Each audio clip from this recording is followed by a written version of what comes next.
Greetings, fellow humans. Today we're going to take a look at a couple of I/O boards for the Raspberry Pi CM4. If you're watching this in early 2023, you're either aware of the global shortage of Raspberry Pis or you just landed on the wrong video, my friend. Move along. The word on the street is that the shortage is ending, and in a few months there will be plenty of Pi to go around. And when that happens, I plan on focusing on the CM4 line because of the tiny footprint and the powerful performance this thing packs. But that tiny footprint goes away the minute you plug one of these bad boys into the I/O board. And that led me on a personal quest to find purpose-driven I/O boards that provide a more compact form factor for specific projects.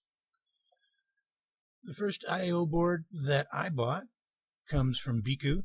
It's the BIGTREETECH Pi 4B, and it gives a regular CM4 the exact form factor of a Raspberry Pi 4.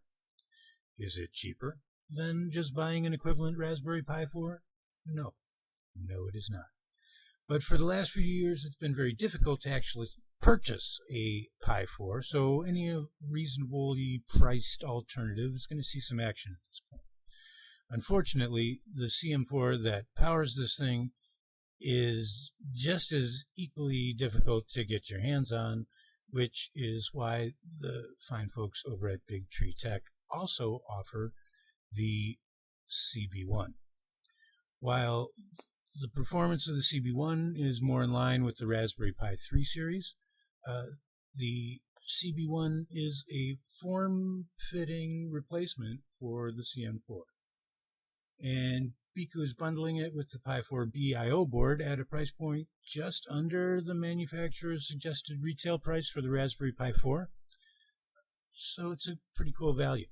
But before you consider buying one of these for yourself, it's important to understand that the CSI port and the DSI port, little ribbon connectors for the camera and display respectively, they do not work with the CB1. I can, however, verify that the Raspberry Pi camera module version 2 works fine with the Compute Module 4 in both the Buster and Bullseye flavors of the Raspberry Pi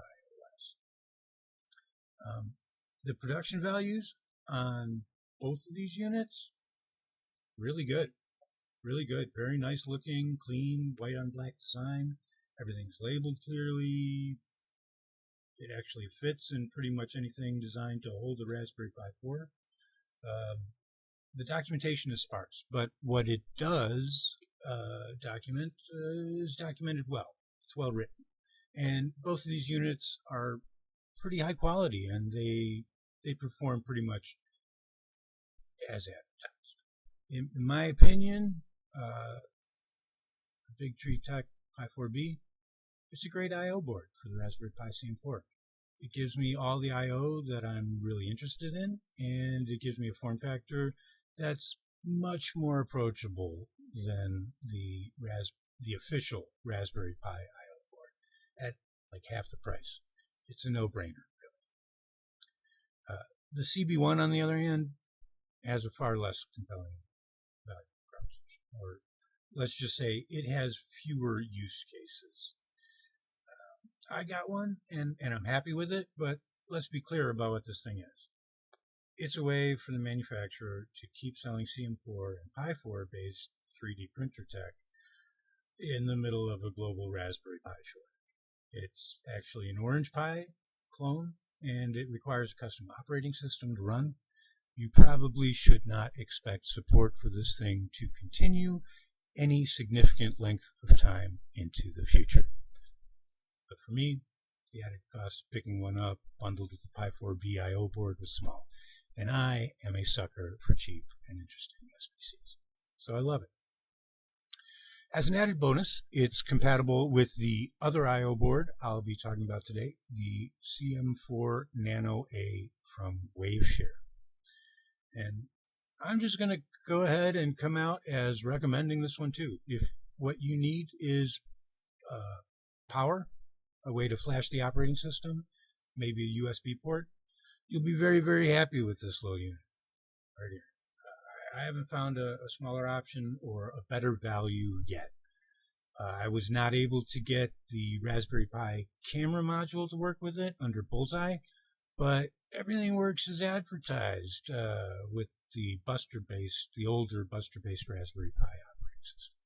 I'm pretty sure it can be done, but as of this recording, I haven't quite figured out how to do it yet. The Waveshare CM4 Nano C comes with a built-in camera and has instructions for Bullseye on their wiki, so I'll probably pick up one of those as well.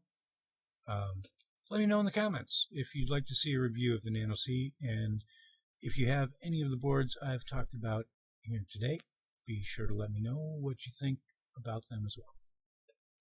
Thanks so much.